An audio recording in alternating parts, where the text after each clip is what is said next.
By this point, we were 2 days into the pack, and were tired. Checking on a map later, it was 7 miles where we killed the bull to camp. But that doesn't account for switchbacks and elevation changes. A lot of people watch these films and get excited about going into this kind of country, but they don't realize the physical demands on the body. This terrain can beat you half to death just hiking through it without packing an elk on your back. We knew exactly what we were getting into. We were also prepared for it both mentally and physically. You really have to be. I've been doing these extreme hunts with Joe for 6 years now, and none of them have been easy. The first year we went together, I was in the best shape of my life, but had a harder time with the environment than I do now. Mental conditioning is a necessity if you plan on having a good time. And if you're not physically in shape well before season, you'll bite off more than you can chew. You just go, you just go.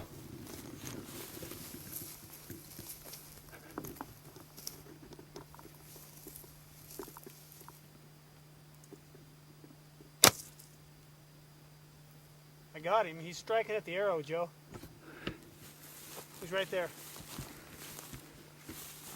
Quickly, before you... It just peeled him. It just peeled him. So you can see it.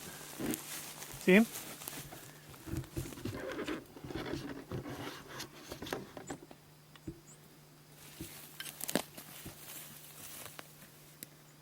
Oh, he's on that rock, man. Right in the head.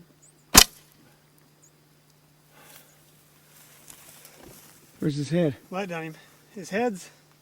You can't see in this viewfinder. Okay, well hang on, Joe. His head's right here. Hang on.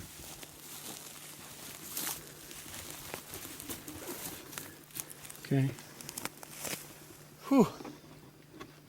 There's another one for Jason. And it takes me 3 arrows to kill an elk and 2 for you for a little bitty rattlesnake. Since Jason's carrying the horns and stuff, I'm carrying the camera and the tripod.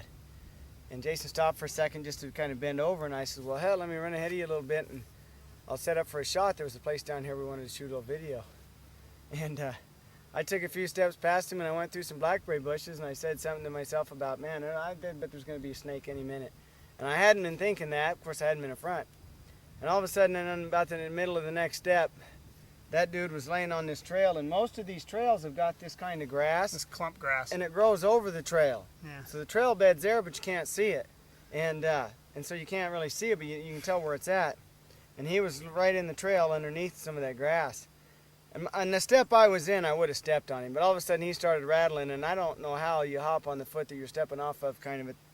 But all I know is I was about 2 feet in the air, and I was looking down, and in between my feet was a rattlesnake, and I had that back on, and I could look down, and it was coiling up and hissing, and I don't know how I got my feet where, but when they hit the ground again, they were going that way about as fast as I could get them to go, and then Jason came down and shot him for me, which was a good deal, but it spooked me because we don't got a lot of snakes where we live, and when all of a sudden when you're out and you got a pack on and there's one between your feet.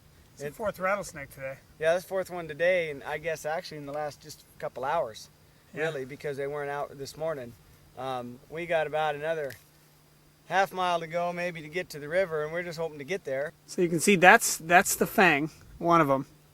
And as I turn his head and go into his mouth, you can see his tongue down here. Jason's a snake guy. But they make good earrings.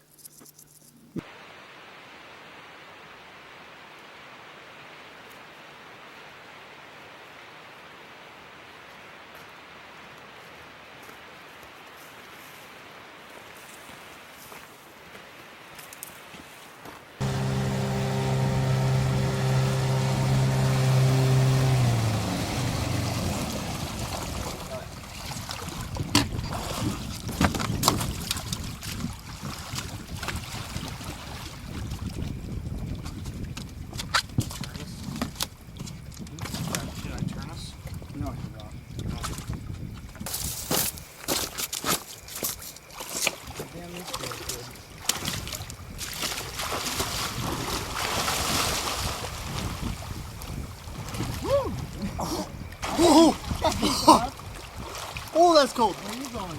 Yeah, downstream. Okay, I'm done swimming. After being so damn hot the last couple of days, it does feel good, though.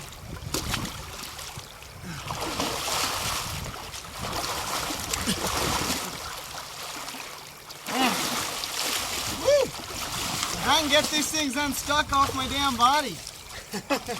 They've been stuck for 3 days. I'm clean. Yeah, that was a shower for this week. Well, we're back at camp, finally. We'd just like to talk just for a minute about the meat. We killed it on Tuesday just before noon, and we got it here on Thursday night. We made our last river crossing just as it was getting dark. We were able to do it without losing any meat, and we did not have any flies blow anything. And the way we were able to do that is we boned it out immediately. You can utilize just as much meat doing this as you could if you shot him in the middle of the road.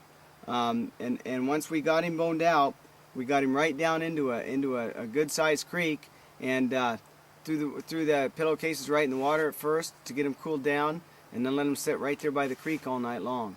The next morning we leapfrogged back to camp, going from creek bed to creek bed over them big ridges. Once you initially get that meat cooled down, that's the important thing. After that, as long as you let some air get to it and keep it pretty cool, you're in good shape. Well, here's the spoils, the unspoiled spoils, right there. We don't know how much meat we got out of there, but we got quite a bit. Everything we could take. Then we got a rack in the bottom that's it's an expanded aluminum rack that sits right above all the ice. Yeah. And then right up in that corner back there, you can see the little fan. Now that we got all the elk meat out of the way, we're going to do with what we're cooking up tonight. And I've just skinned this one rattlesnake. Got him all skinned out here. He used to look like his partner here. We've left him in water overnight, and I gutted him last night, and then one had a mouse in him. And this knife is one I sharpened myself, so it's not all that sharp, but I kind of called her good. Yeah, see, now I can just kind of peel that back, and he's skinned.